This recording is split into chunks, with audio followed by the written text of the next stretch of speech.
అన్ని జీవోలు కాపీలు ఇస్తా.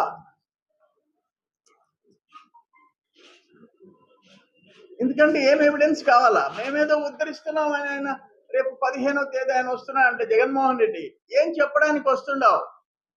జీవో మా నాయన అడ్డం పెట్టుకొని నేను జీవో తెచ్చాను.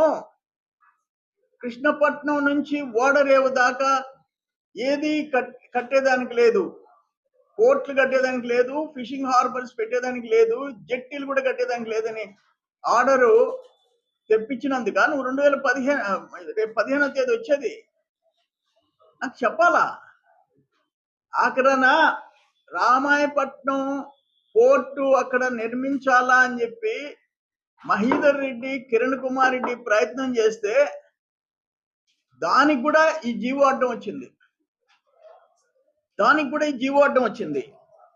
అప్పుడు మేము వెంకయ్యనాయుడు గారి దగ్గరికి వెళ్ళి ఫిషింగ్ హార్బర్ కోసం వెంకయ్యనాయుడు గారి దగ్గరికి బీద మస్తాన్ రావు గారు, బీద రవిచంద్ర, నేను ఢిల్లీకి పోయి వెంకయ్యనాయుడు గారిని అప్రోచ్ అయిన తర్వాత మేము ఈ జీవో అమెండ్ చేసేస్తున్నాము, జుబలదిన్న ఫిషింగ్ హార్బర్ శాంక్షన్ చేయించండి అంటే అప్పుడు ఆయన మాట్లాడి ఆ డిపార్ట్మెంట్ తో మాట్లాడి ఇది government of India ministry of agriculture and farmers welfare department of fisheries, అప్పుడు హర్షవర్ధన్ అని సెక్రటరీగా ఉన్నాడు, సెంట్రల్ మినిస్టర్, కేంద్ర మంత్రి హర్షవర్ధన్.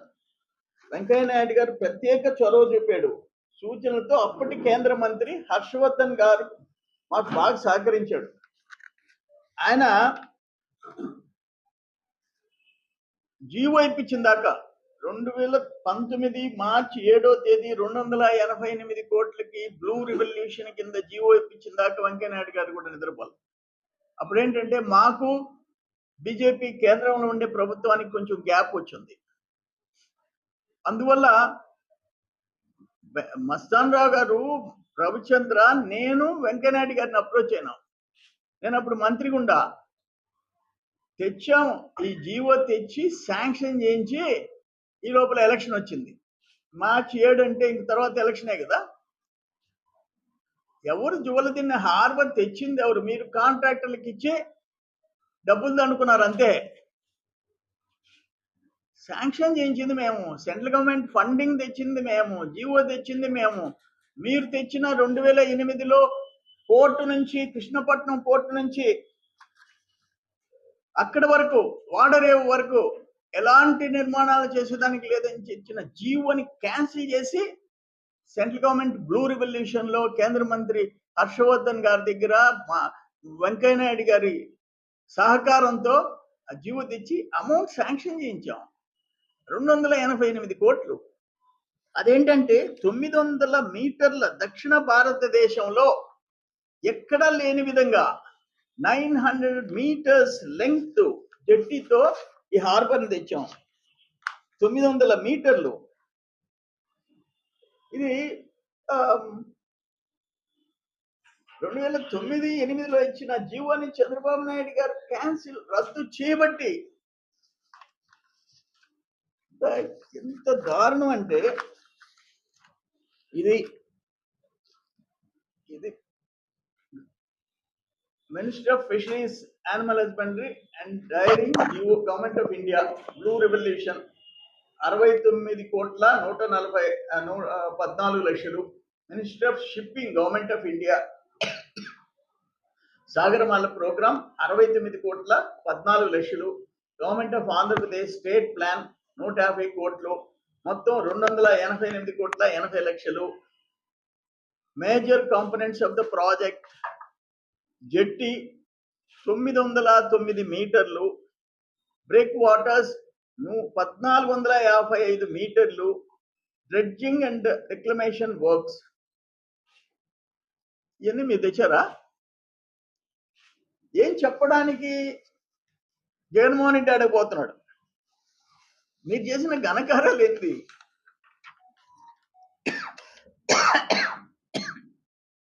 రామాయపట్నం పోర్ట్ వచ్చిందంటే, జుబలదిన్న హార్బర్ వచ్చిందంటే బికాస్ 2008 2009లో రాజశేఖర రెడ్డిని అడ్డం పెట్టుకుని అడ్డంగా జీవోలు జగన్మోహన్ రెడ్డి తెప్పించిన జీవోలు రద్దు చేయబడి మీరు మాట్లాడుతున్నారు. ఏం చేశారో చెప్పండి మీరు. అది అందుకని అయ్యా జగన్మోహన్ రెడ్డి వాస్తవాలు మాట్లాడేది ఒక ముఖ్యమంత్రిగా పనిచేసావు, నోటికి ఏది వస్తే అది మాట్లాడేది కాదు. ఇక్కడ ఉండే వాళ్ళకి ఎవ్వరికీ అది మాట్లాడే హక్కు లేదు. మధ్యలో టోటల్ గా 2000 అప్పుడున్న 2009లో గెలిచిన 2011లో అప్పుడు కిరణ్ కుమార్ రెడ్డి సీఎంని, బీదమస్తానరావు ఎమ్మెల్యే 2011లో Telugu Desam, Balli Durga Prasadarao MLA, Urugunda Ramakrishna MLA, Parasaratnam MLA, పిఆర్పిలో గెలిచిన శ్రీధర్ రెడ్డి 5 మంది పోయి 2011లో ఈ జువలదిన్నె హార్బర్ కట్టించమని రామాయపట్నం పోర్ట్ అని చెప్పి వీళ్ళు కూడా పోయి కలిసి రిప్రజెంటేషన్ ఇచ్చి వచ్చారు. వెంకయ్యనాయుడు గారి దగ్గరికి బిఎంఆర్, నేను, బీదమస్తానరావు, బీద రవిచంద్ర, నేను ముగ్గురం పోయి ఫైల్ మూవ్ చేయించి జీవోలు తెచ్చిన దాకా వదిలిపెట్టాం. సరే ఎలక్షన్ వచ్చేసింది, మీ చేతిలో పెట్టాం. 288 crores శాంక్షన్ చేయించాం. ఏం చేశారు మీరు 5 ఏళ్ళు? ఎందుకు పట్టింది మీకు 5 ఏళ్ళు? 5 years ఎందుకు పట్టింది ఒక జెట్టీకి? అదేమన్నా పోర్టా? పోర్ట్ యాక్టివిటీస్ కూడా 2-3 సంవత్సరాల్లో మొదలు పెట్టినవి ఉన్నాయి. ఇప్పుడు మేం చెప్పేది కమింగ్ 3 months లో 3 నెలల్లో జువ్వలదిన్నె హార్బర్ పూర్తి చేస్తాం. మంత్రులు, జిల్లా మంత్రులు, ఆ పోర్టులకు సంబంధించిన మంత్రి బీసీ జనార్దన్ రెడ్డి, జిల్లాలో 3 మంత్రులు, ప్లస్ అక్కడ కావ్య కృష్ణారెడ్డి, అక్కడ బీద రవిచంద్ర, బీదమస్తానరావు, ప్రశాంతమ్మ, చంద్రమోహన్ రెడ్డి, సీ పోస్ట్ లో ఉండే ఎమ్మెల్యేలు అందరూ, సునీల్ కుమార్, విజయశ్రీ, అందరం పోయి ఫిషర్మెన్ కి 3 నెలల్లో హ్యాండ్ ఓవర్ చేస్తాం. ఈ రోజు సౌత్ ఇండియాలో లెంగ్తియెస్ట్ ఫిషింగ్ హార్బర్ జువలదిన్నె. మీరు ఏం మాట్లాడుతున్నారు? ఎన్ని ఎకరాలు ఉంది జువలదిన్నెకి? దాదాపు 123 ఎకరాలు ఉంది.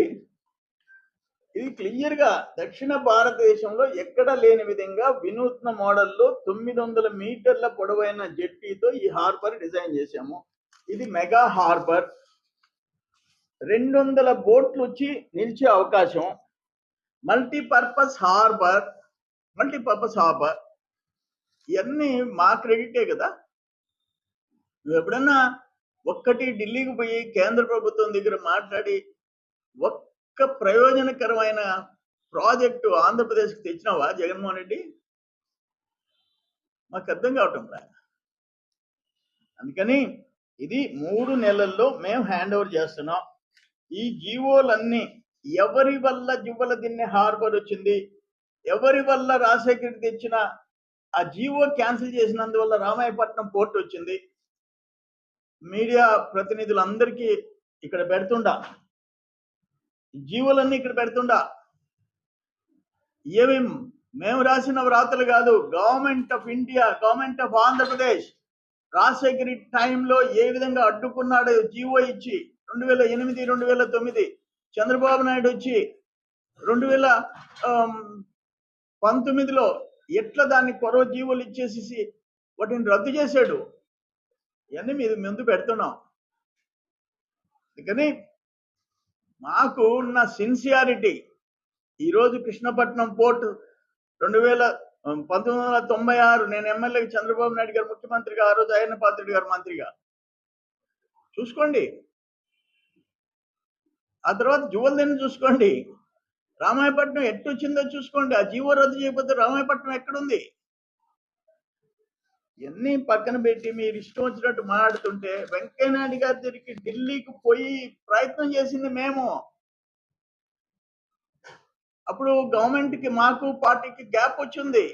మేము పోయి వెంకయ్యనాయుడు గారిని అప్రోచ్ అయితే ఆయనకి సొంత జిల్లా మీద ఉండే ఆ ప్రేమ, మూవ్ చేసేసాడు అంతే. ఆ హర్షవర్ధన్ కేంద్ర మంత్రితో మాట్లాడేసేసి ఆర్డర్స్ ఇప్పించాడు వెంకయ్యనాయుడు గారు. మేం చేసిన ప్రయత్నం అది. ఆఖరికి 2011 కాంగ్రెస్